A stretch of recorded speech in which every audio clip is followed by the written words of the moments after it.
And one thing that I love about you, man, you're very particular about how you like your music expressed. You know, there's detail in how you write your songs. Yes. What's your biggest inspiration in your writing music? Well, I want to make sure that it's life enhancing. Whatever I do with the music, I want to make sure that it's something that's going to, anything I do in the music, I want to make sure it's going to enhance life and promote life.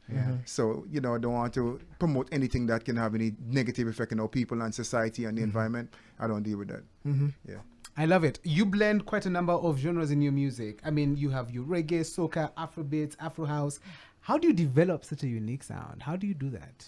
Well, something you just stumbled upon, or you're like, oh, like a science, you worked around it, or just magic? Well, actually, what happened is that it's just from life experience. Because, originally, all of us from the Caribbean, wherever you find black people in the world, we're African. Yeah. So, all of it has an African origin. So wherever we landed, we developed reggae, soca, dancehall. And when we come home, it's a natural merge to connect back to our people here and what we're doing on this side. So for me, I remain authentic in how I speak, how I express myself, and lyrical content.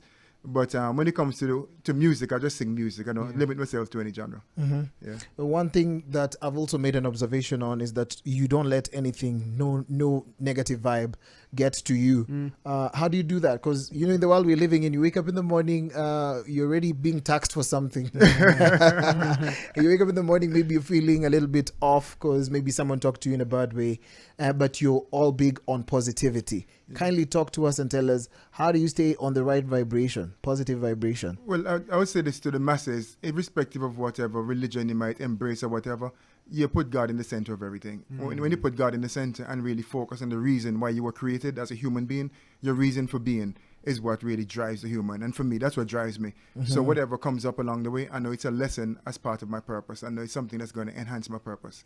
So just living purpose is what drives me and keep the calm, And when you say purpose, how do you identify your purpose? Because everyone says it's where your passion meets your money. And you know how these motivational speakers often come to you and give us very heavy words and they talk to us, but most people live their life and not ever meeting their purpose. So how do you know that, man, this is truly my purpose? I disagree with the passion meet the money. I say it has to be where your passion meet God. It has to be where your passion meet the Almighty's purpose, the Almighty's vision for things that are truth-centered or life-enhancing. Because then money will come out of it. Money is a byproduct. But once you align with what you're supposed to be doing, what the Creator wants you to do, and you wake up and feel driven, excited every day by that thing, this is what I'm supposed to be doing. But if it's meeting money and you're killing some people, so I said, no, that's you got a devilish passion. So it has to be more than the money. It has to be about making some changes. And especially those of us who live in these environments where you see so much happening, social, political issues all over, we know that part of the reason we're here in this dispensation of time is to help put things back in the right path.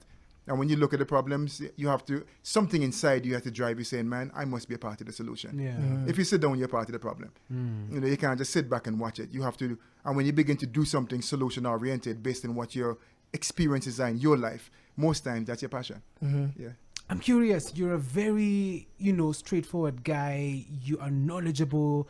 What is that one thing that you say is your philosophy in life? I mean, I would sit down and listen to you talk all day.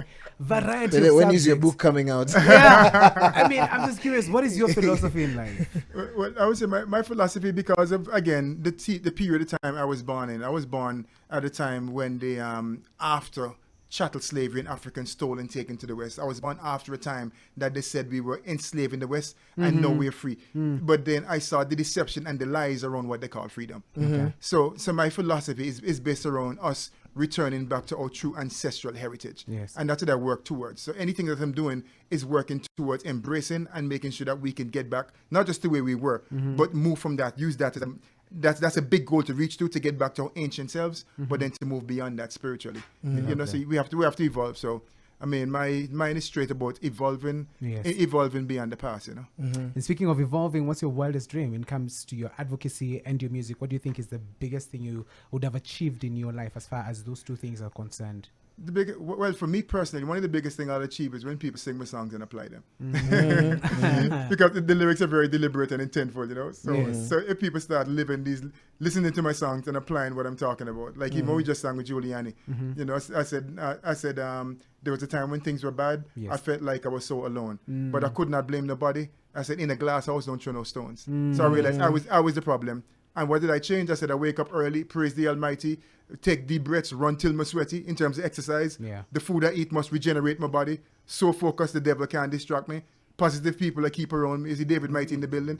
I keep positive people around me, you know. So it's that type of energy. You focus on making sure that even the company you're keeping is positive people. Yeah. That's beautiful. Yeah, man. Beautiful. What's your take on politics and how it affects how we live? Because in as much as we would like to run away and try to live in our own space, that space is sometimes really meddled with a lot of politics. For example, why is it that poverty is a universal language? Why is it that with all this technology, we can change a lot of things, but we can't change our situation as human beings? It's all about the politics that comes into play. And of course, because there's mean people in this world. What's your take generally on politics and how it affects our daily living? I mean, when you can move politics outside of the realm of greed, then we can start having a serious conversation about equality. Because I think politics has to be based on equality, and the laws that govern human beings has to be some. I say again, and when it's a God-centered or truth-centered, I mean that big governance, some basic universal principles, like do good and good come back to you kind of thing, you know. So in terms of how we see the world being run today, a lot of it came out of I would say a Greco-Roman idea of government, and that was passed on into whether we were former colonial British or colonial whatever.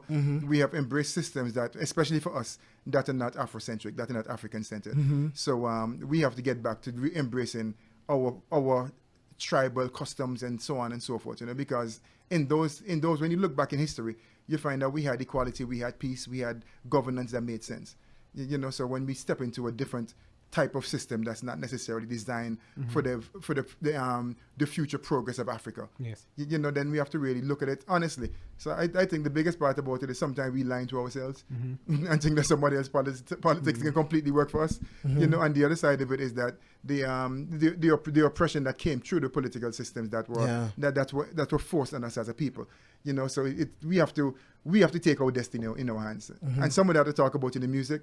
And really give the people some inspiration to do for yourself, you know, and not looking up to somebody else to fix all the problems. Let's begin to get together, because the power is with the people. And when the people get together and say, we're going to share our resources, we're going to do this, and this, we're going to secure we're going to be our neighbor's keeper. You know, when we begin to step into the realm outside of just chase the dollar, like a hamster in the wheel, just chasing the dollar, you know, and not really